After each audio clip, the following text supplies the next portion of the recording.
Hey folks, on August 19th, we have the full moon in Dhanishta Nakshatra in Aquarius Rashi, the sign of Aquarius.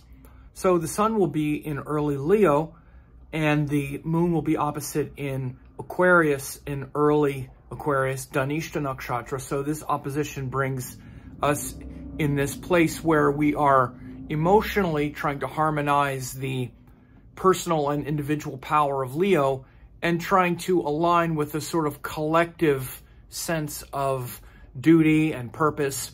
So there's an emphasis definitely on our social obligations to each other, right? We're all part of a culture and society. Leo is very much like the sort of government or the king, and also our central focus. And Aquarius is like the citizens of the country and also all of the people around us, even like in our family and whatnot. So Leo, with the sun in Leo, there's a focus on our own individuality. But then there's also all the people around us who we want to cooperate with, who we feel a sense of duty toward and whatnot. So these are big themes in this full moon on August 19th. Dhanishta Nakshatra is related mostly to the Lord Shiva. The dancing Shiva is a very powerful symbol. It's the drum of creation. The symbol is the damaru, or Shiva's drum, which is a resonant instrument.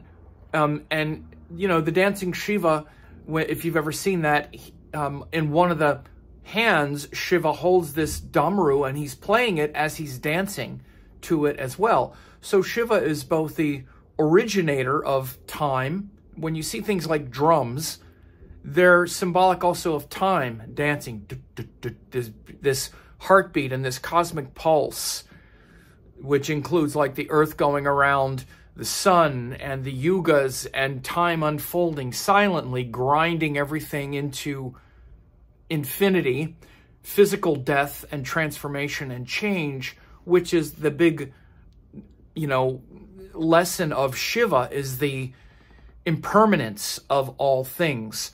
And so again, when we can dance gracefully in impermanence, then we can live a life of meaning and purpose without the fear of impermanence and without the, fictitious illusion of control and whatnot. So these are also very big themes, and you can see how they even play into the realm of, again, like the sign of Leo and the sort of government or a momentary type of power, and Aquarius being a sort of transcendent, larger connection that, let's say, we even have with each other that transcends just a particular moment in time on the collective, but on the personal, where we can see things with a larger, in a larger context. So maybe even in your personal life, you're feeling some sense of, maybe a lack of appreciation here and there with the planets in Leo.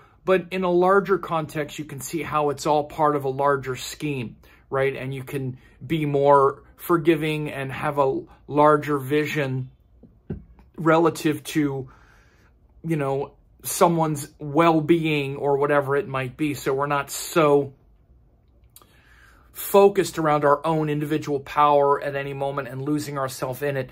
This also is enveloped by that Shiva Nataraj theme that plays out in Dhanishta Nakshatra and that drum of creation.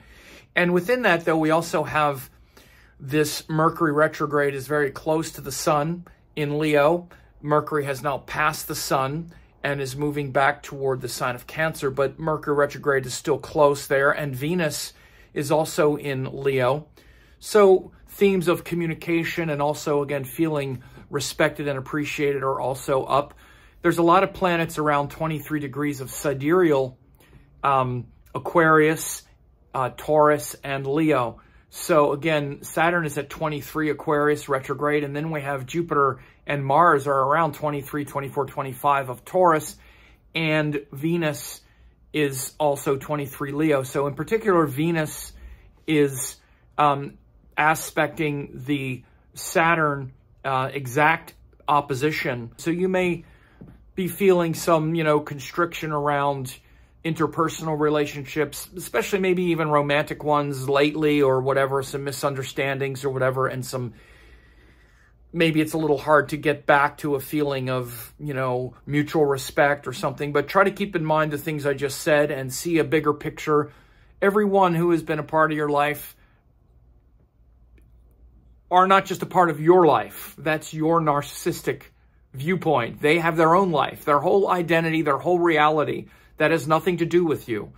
And all of us are living that identity first. And so keep that in mind. And hopefully you can keep a beautiful thought in your mind, even for those who you have maybe had some, you know, disagreements with or some breaks with or whatever it might be. That's a larger theme that I would say. It might be a little hard to come by because Mars is also aspecting that Venus in Leo.